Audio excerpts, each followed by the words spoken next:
ইতিহাস ঐতিহ্যের খোঁজে আজকে আমাদের মোটরসাইকেল ভ্রমণের এই পর্যায়ে আমরা এখন আছি পাকুন্দিয়া উপজেলা কিশোরগঞ্জ জেলা এগারোসিন্দুর গ্রামে। এগারোসিন্দুর গ্রাম পাকুন্দিয়া তথা কিশোরগঞ্জ জেলার একটি ঐতিহ্যপূর্ণ গ্রাম। এই গ্রামে ঈশা খাঁর আমলের প্রচুর পরিমাণের স্থাপনা এখনও স্বমহিমায় দাঁড়িয়ে আছে। এর মধ্যে এই মসজিদটি একটি অন্যতম নিদর্শন। এই মসজিদটি ঈশা খাঁর আমলে তৈরি করা একটি ছোট্ট সুন্দর মসজিদ, এখনও সগৌরবে দাঁড়িয়ে আছেন। এবং এই গ্রামের নামেই কিশোরগঞ্জে একটি ট্রেন চলাচল করে, ঢাকা কিশোরগঞ্জ রুটে একটি ট্রেন চলাচল করে, এগারোসিন্দুর এক্সপ্রেস। এই গ্রাম এতটাই ঐতিহ্যপূর্ণ যে এই গ্রামকে কেন্দ্র করে এই গ্রামের নামে একটি ট্রেন ঢাকা কিশোরগঞ্জ রুটে প্রতিদিন চলাচল করেন। ট্রেনটির নাম এগারোসিন্দুর এক্সপ্রেস। আমরা এখন মসজিদের পিছন দিকের অংশটিতে আছি। খুবই সুন্দর ছোট্ট মসজিদ। এত পুরাতন মসজিদ এখনও কত সুন্দর সুপুনিনভাবে দাঁড়িয়ে আছে, ইতিহাস কালের সাক্ষী হয়ে। আর আমাদেরকে মনে করিয়ে দেন বাংলার ইতিহাস কতটা সমৃদ্ধ ছিল। সেই ইতিহাসের খোঁজে আজকে আমরা কিশোরগঞ্জে ঘুরে বেড়াচ্ছি বিভিন্ন অংশে। মসজিদের ভিতরের দিকের অংশ, এদিক থেকে মসজিদের জানালার সংখ্যা খুবই কম, ছোট মসজিদ। অন্যান্য মসজিদের দুপাশ দিয়ে যে পরিমাণ খিলিন থাকে, জানালা থাকে, এখান থেকে কিন্তু এইখানে কম।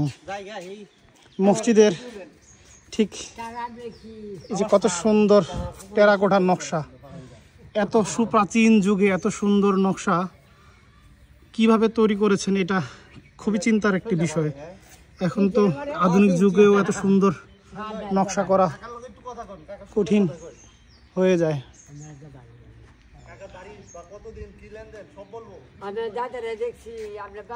কাকা কি এই মসজিদের ইতিহাস সম্বন্ধে কিছু জানেন, বলতে পারবেন? আমি কাকা জানি, এই বড় আমরা বাপ দাদারা কইতো যে আগের যে সব একটা রাজত্ব আছে, রাজত্বের সময় এটার নাম হলো এগারোসিন্দুর গ্রাম। আচ্ছা, 11 জন অলি আছে এই গ্রামের মধ্যে। আচ্ছা, এই মসজিদটা আপনার জাদুঘরে করছে, তখন এটা আপনার নদী আছেন, তখন এই মসজিদটা আপনার সেই সময় একটা রাজা করাইছে, মানুষ দেখতে করাইছে। এটাকে দিন ফেরাতে করছে, এটা দিন ফেরতে করছে, মানুষ দিয়ে করছে।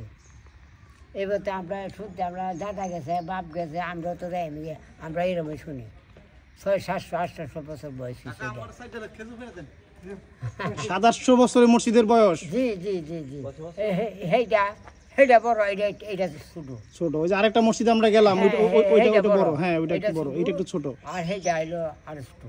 সেইটা বলে আমরা দেখছি ছোটবেলা। কোন রাজা বা কে নাম বানাইছিল তাদের নাম কিছু জানেন, শুনছেন, মনে আছে? আমি কই, অনেকে তো বলে ঈশা খাঁর আমলে তৈরি করা। ঈশা খাঁর আমলে তৈরি করা।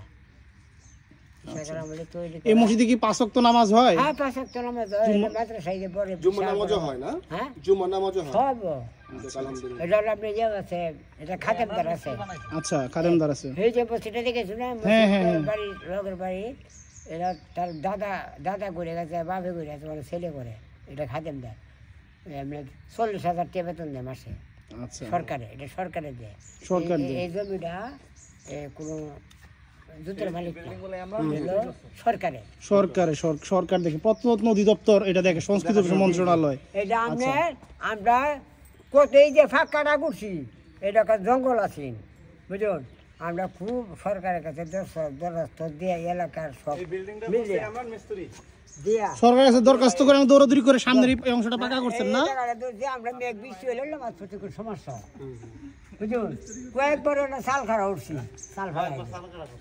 চাল থাকে না, চাল ফেলাই দিব সরকারে। সামনে মাছ চাল দিবে না। আমরা এই 30 ভাল লটকে আমরা নামাজ পড়ি, বৃষ্টি আইলে। মানে ঈদের জামাত পড়েন না? ঈদের বৃষ্টি হতে তো পুরো লাগবে। আচ্ছা চাচা, ধন্যবাদ আপনারে। দোয়া রাখেন চাচা আমাদের জন্য। আচ্ছা, ঠিক আছে চাচা, দোয়া রাখেন, ভালো থাকেন। দোয়া রাখেন হুজুর। আসসালামু আলাইকুম।